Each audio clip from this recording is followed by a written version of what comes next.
Hello Aries, thank you for joining me for your weekly forecast for week commencing the 29th of October, Halloween week. A Halloween week which coincides with a quarter moon, a very passionate quarter moon in your sister fire sign of Leo. So there can be quite a lot of passion working its way around the heavens this week, especially as Venus, the planet of love, is retracing its steps through to midweek in the sign of Scorpio, but is in opposition to Uranus, the planet of surprises. You may find yourself having a big attraction to somebody, or equally a big unattraction to somebody. It just depends on your unique circumstances.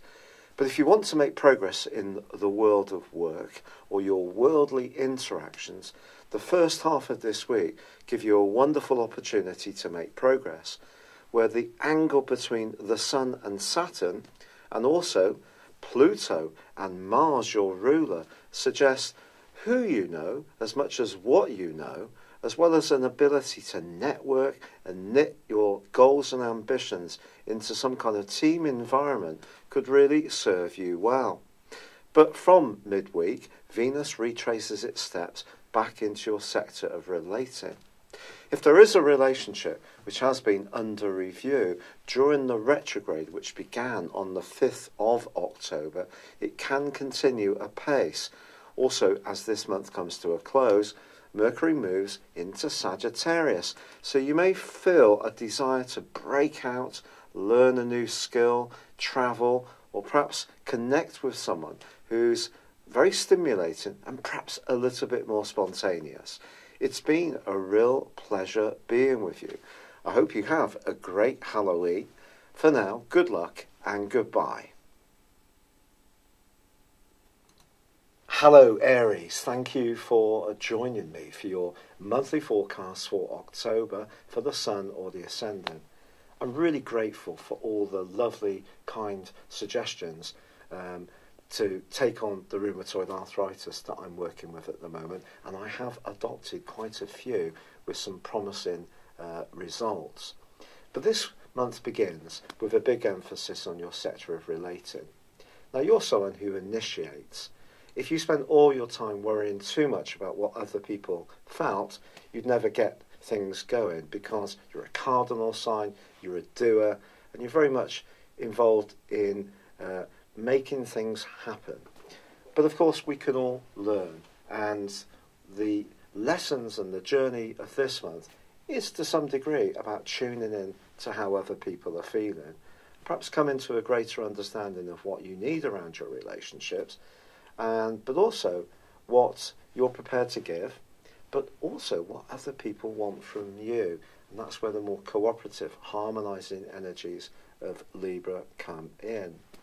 But of course, there is big news this month, because the ruler of Libra, which is Venus, is going to be slamming on the brakes and going into a retrograde on the 5th, which will go on to the end of this month in the sign of Scorpio. Now, Venus in Scorpio is very passionate, it's very intense, it can be very much about loot. So if you're someone who's rather entrepreneurial or trying to marshal your resources, then maybe there is something that will need rethinking at some level this month. But in a purely romantic or relating concept, Venus is also going to be squaring up with your ruler for the first 2 weeks of this month, and there's a quarter moon on the 2nd in the tender sign of Cancer, which is very much about feeling. So even if you are trying to reach out and understand how someone's feeling towards you, they may not necessarily give you very straight answers. And this potential for confusion is enhanced even more on the back of the new moon in Libra, which occurs on the 9th, but is forging a quincunx with Neptune. Neptune is very much about erosion. It's about shifting sands. It is very intuitive, and if you can tune into your sixth sense in the following 2 weeks, then, 4 weeks, it's vital that you can, because this can help to guide you, especially if there are some big decisions around relationships to be made. And I also feel that with Mercury moving into the deep and passionate Scorpio 2 on the 10th, what really should concern you this month Aries, is not necessarily what people say, it's what they really mean. So if you can spend a bit more time thinking about relationships in general, I do feel it's going to be very much to your advantage, because it can help you to understand, as I said before, what you need, but also what you're prepared to give. That's an equation that sometimes we perhaps don't always strike, especially when we think of the other person's needs and viewpoints too. Sometimes we just think about what we need. It's just a natural human way of being. So you are asked to look beyond your immediate needs and to try to keep the lines of communication open.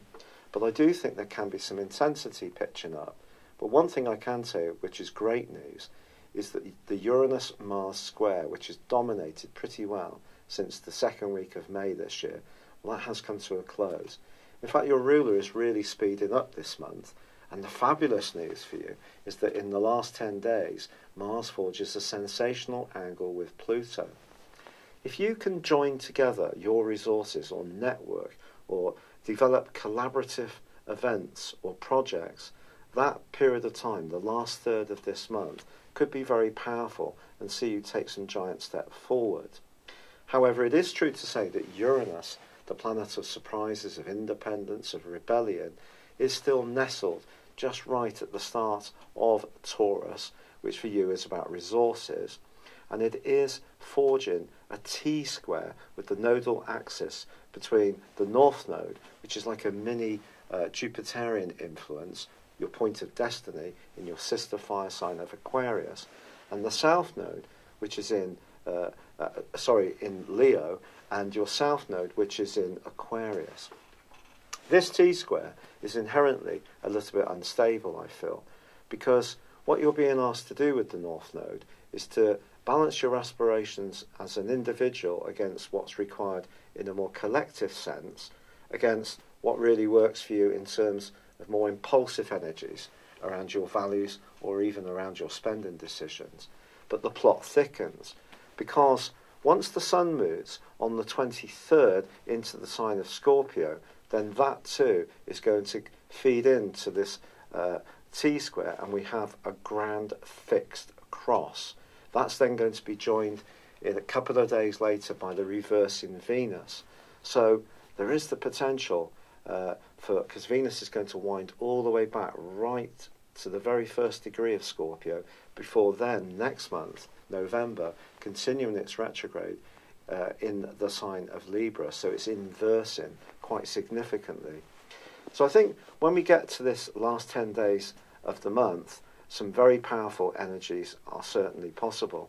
And also the first 2 weeks of this month, with Venus in a square to Mars, it's not necessarily going to be easy peasy when it comes to balancing our individual desires with that collective acceptance, or what works for everybody. For example, if you're involved in a group of people where there tends to be some possessiveness or jealousy or underlying politics, that really could be quite troublesome. But what Uranus is doing for you is making you a little bit more impulsive, I feel, once you enter that last 10 days of the month. So if there is someone you really like, even if there is politics around it, and they're not necessarily telling you exactly what they want, which is one of your goals this month, I feel, you may still decide to be a little bit more daring in your approach, because there's part of you that needs to go through some kind of transformation. That's how the Sun is going to work out this month. You're going to want to have some kind of test, which is very, very exciting and thrilling, potentially, but also it can cause some issues. Certainly around a long-standing relationship, where perhaps there's an alteration in your values or the values of someone you've been involved in that's perhaps been evolving bit by bit for some while. And as much as Mars in Aquarius may make you a lot more optimistic at times this month, certainly the second half of the month, I do feel that balancing your individual needs against what works at a more committed and devoted level, that's really going to be the challenge. But the ironic thing is that Mercury then arrives in the sign of Sagittarius on Halloween, on the 31st. Now, Mercury in Sagittarius is actually in detriment, because It's the ruler, the guide planet of Gemini and also of Virgo, so one squares, one opposes. But I always feel that Mercury in Sagittarius really can be a force for good, because Mercury is very much about knowledge, and Sagittarius is about expansion, philosophy, information, history. So the two can sort of work quite well together. So that can make for some interesting trick and treating if that's what you're into. But I certainly feel that all the talking and the discussing that goes on this month really boils down to, what do people really mean? What is their base motivations? And some of those more primal human instincts around lust, money, domination, these kind of things, well, perhaps they are going to feature, perhaps to you personally, perhaps to someone you experience. The great news, however, is that from the 20th to the 25th, Mercury forges a sensational angle with Pluto. So if you need to balance your instinctive energies with a more penetrative understanding of things by thinking things through, talking to someone with great wisdom who's experienced in life, and really trying to understand some of the dilemmas or opportunities that you may have, I think that would be a very valuable thing to do, and something that you shouldn't discount. But that does bring us to the full moon of the 26th, and this is really powerful, because this is going to be sitting on top of Uranus, and therefore coming into play in terms of that grand fixed cross. Something that you might want to change, someone could resist changing, or it could be someone wants to change something that you're happy to retain the status quo around. And it could come as a bit of a surprise, or it may be something that's been evolving for some while. Then there is part of you that needs to have your voice heard. And I think the energy of Saturn and Pluto in Capricorn is seeing you want to be taken more seriously, to have a greater impact on your environment, whether it's at work or in terms of the respect you're held within your family unit or even within your community. But at the same time, it's a delicate process. No one gets everything they want without giving something. And I think this full moon is going to see something around your resources or around your attitude be challenged or change, or there could be something that's in a state of flux, but it can be exciting. And it just depends on the type of Aries person you are, because you have a natural appreciation of initiation. You're often restless.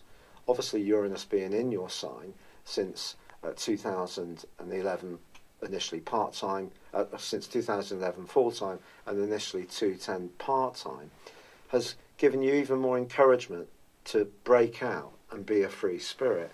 But I think because Uranus in the fixed sign of Taurus, which is very much about stability, kind of pushes some kind of change, some kind of structural seismic shift, which you're either going to be open to or you're not. But I do think something needs to give, and you coming out of this process feeling empowered and feeling that your voice is heard is really the main goal of this month, whilst retaining an open line of communication to the people who really matter. So cooperation is going to be important, listening highly important, always so on the back of a Libra new moon, but your intuition and also your ability to divine what other people want from you are going to be crucial factors too. It's been a real pleasure being with you, Aries. Thank you for joining me.